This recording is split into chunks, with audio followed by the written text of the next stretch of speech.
trasplante de órganos en general es encontrar un donante compatible. Esto significa, obviamente es más complejo que cuando se habla de una transfusión de un hemocomponente, ¿no?, de la sangre, ya que cuando hablamos de una transfusión sanguínea nos referimos principalmente a los antígenos eritrocitarios y a los anticuerpos, ¿no?, de los sistemas sanguíneos, que dentro de los cuales los principales por su capacidad de inducir una respuesta inmunológica es el sistema ABO y el sistema RH, ¿no? Sin embargo, la cantidad de antígenos y anticuerpos que se buscan y en base a los cuales se clasifican los sistemas es mucho menor que cuando se habla de los antígenos, ¿no?, de los ya que existe a nivel de las células y obviamente a nivel de los tejidos. Entonces, en este caso hablamos de la histocompatibilidad. En este caso existe mucha variación, ¿no?, ya que esto prácticamente se hereda, ¿no?, genéticamente de los padres, y debido a los diferentes tipos de antígenos que conforman lo que se denomina el complejo mayor de histocompatibilidad, obviamente hace más difícil encontrar dos complejos mayores de histocompatibilidad idénticos, ¿no?, que en este caso solamente sería posible en caso de hermanos gemelos idénticos. Y en este caso no todos tenemos un hermano gemelo idéntico, ¿verdad? O sea, la posibilidad es mínima. Entonces tenemos que buscar obviamente donantes, sobre todo a partir de familiares, ¿no?, que obviamente puede haber un grado de compatibilidad, pero lo que hay que determinar cuán compatibles serían las células que se van a trasplantar, ¿verdad?, con las células del donante frente a las células del receptor, ¿no? Y esto en general se aplica no solamente para el trasplante de médula ósea como tal, sino también para el trasplante de otros órganos. Entonces, las pruebas que se requieren para el trasplante consisten en valorar la compatibilidad antigénica, ¿no?, entre el receptor y el donante, con la finalidad de optimizar la supervivencia del injerto y minimizar posibles reacciones inmunológicas, ¿no? ¿Qué es lo que sucedería si se realiza un trasplante de médula ósea en un paciente no compatible, ¿no? Va a haber una reacción inmunológica. Primero, por parte del sistema inmunológico del receptor, ¿no?, ya que las células que van a ingresar, estas células están compuestas por células hematopoyéticas, ¿no?, tanto de la línea de los eritrocitos como también de los leucocitos, ¿no?, de las plaquetas. Estos van a entrar con sus propios antígenos leucocitarios, sobre todo hablando de los leucocitos, ¿no?, y de los linfocitos principalmente, y el organismo del receptor los va a determinar como antígenos obviamente extraños y va a reaccionar su respuesta inmunitaria. Entonces va a haber una destrucción, ¿no?, a partir de los anticuerpos que se genere, va a haber una destrucción de estas células y obviamente la supervivencia del injerto, en este caso de las células que se trasplantan, va a ser mínima, ¿no?, porque van a empezar a ser destruidas. El hecho de que exista una destrucción de estas células obviamente va a llevar o conllevar a otros efectos nocivos en el paciente, ¿no?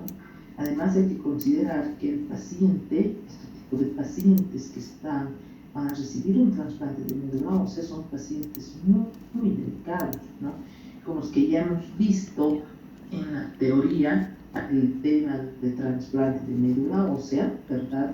Hemos hablado de las reacciones que puede generar y va a haber una destrucción de otro tipo de tejidos en el paciente, ¿no?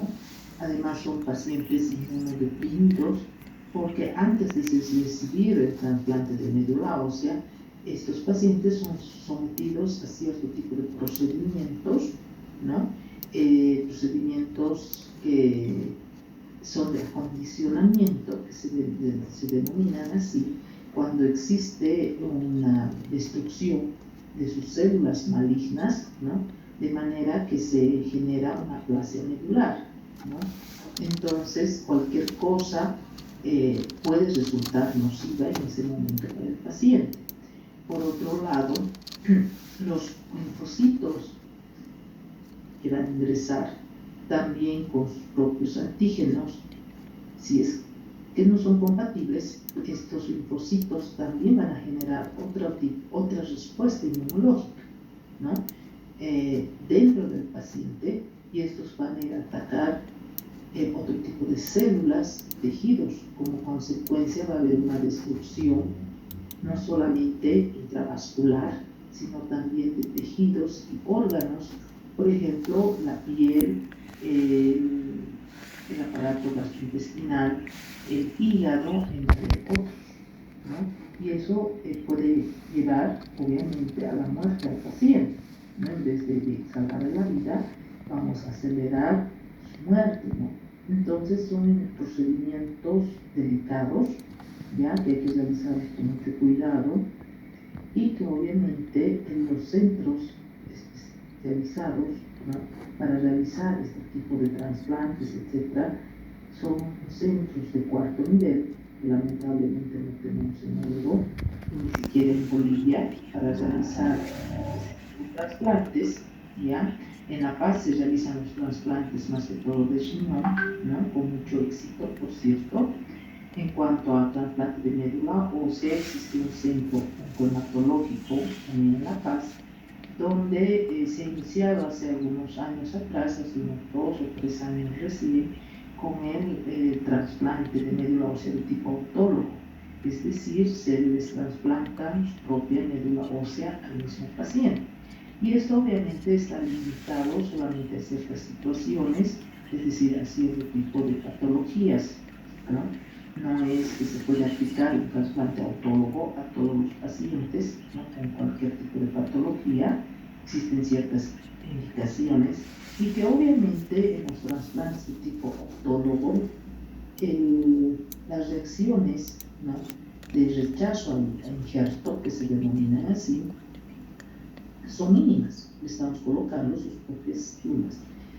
Pero eso también tiene sus limitaciones y también tiene sus desventajas, ¿no? Y eso lo hemos hablado en la teoría. Y con el grupo 1 y con el grupo 2, obviamente lo vamos a ver el día jueves. Entonces, los trasplantes que más se realizan en general, ¿no? Son los de tipo alogénico, que en sí es el trasplante de una médula ósea de un donante compatible a un receptor.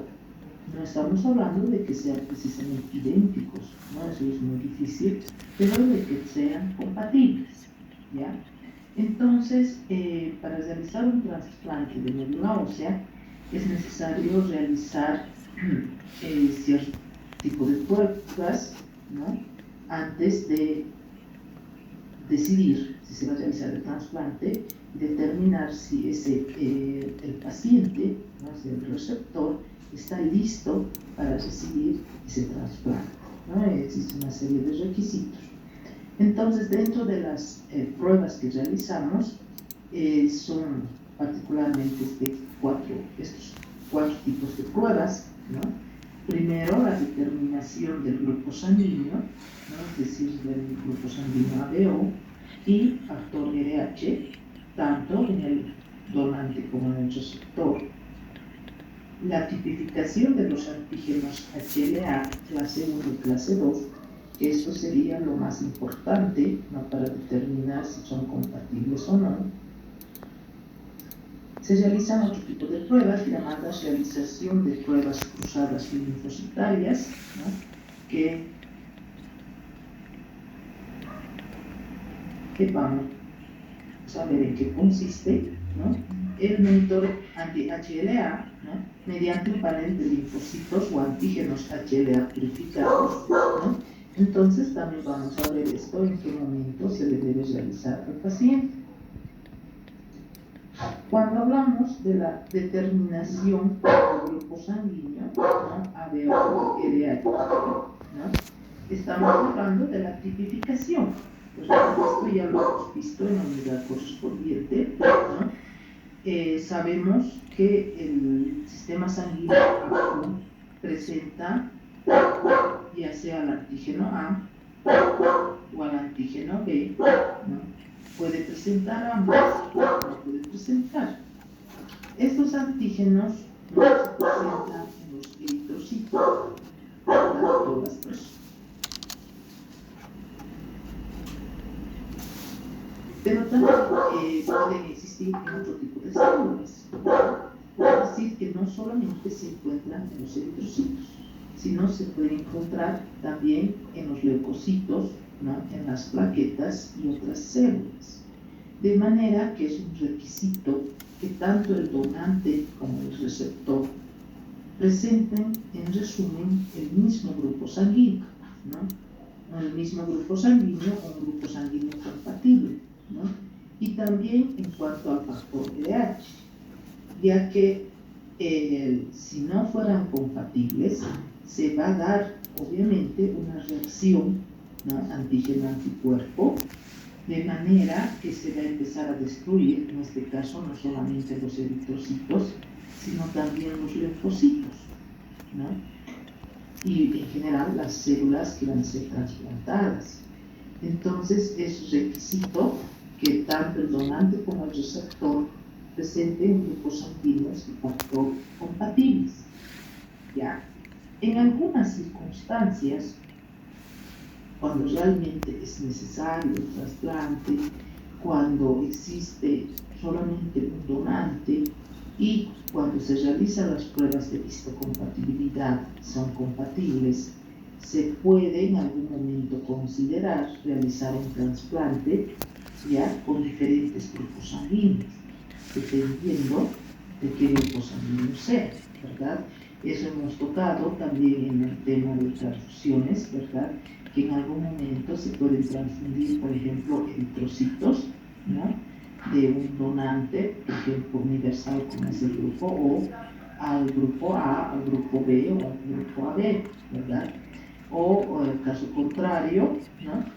También hemos visto que en algún momento no siempre van a ser grupos idénticos, pero pueden llegar a ser compatibles cuando se analiza la presencia o ausencia del antígeno y de los respectivos anticuerpos, ¿verdad?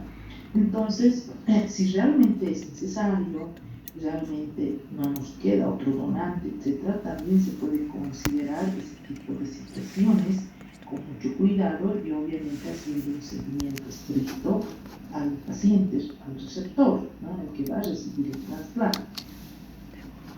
Pero en general se recomienda que sean del mismo grupo sanguíneo, ¿no? Ahora, con el factor RH también ya hemos hablado de esto. Un RH negativo tranquilamente puede donar a un RH positivo, ¿verdad? Porque el RH negativo no tiene el antígeno B, que es el principal causante de la reacción inmunitaria. Pero un RH positivo jamás va a poder donar a un RH negativo, ¿verdad? Porque ahí sí se va a generar una respuesta inmunológica. Entonces, tomando en cuenta esas consideraciones, ya se busca la compatibilidad primeramente en el grupo sanguíneo factor. A partir de eso, pasamos al segundo grupo de pruebas, ¿no? Que sería el estudio de los antígenos del complejo mayor de histocompatibilidad, ¿no? Sus siglas vienen del inglés MHC, complejo mayor de histocompatibilidad, ¿ya? Entonces, esto del complejo mayor de histocompatibilidad, ustedes lo han debido estudiar bastante en inmunología, ¿verdad? La asignatura de inmunología se toca estos temas. El complejo mayor de histocompatibilidad es un conjunto de antígenos, ¿ya?, que se heredan, ¿ya?, a partir obviamente de la herencia, ¿no? Están situados en el cromosoma 6, ¿ya?, en el brazo corto del cromosoma 6, y es un conjunto de diferentes tipos de antígenos, ¿ya? Se ha llamado complejo mayor de histocompatibilidad justamente porque es un sistema algo complejo, están compuestos por diferentes tipos de antígenos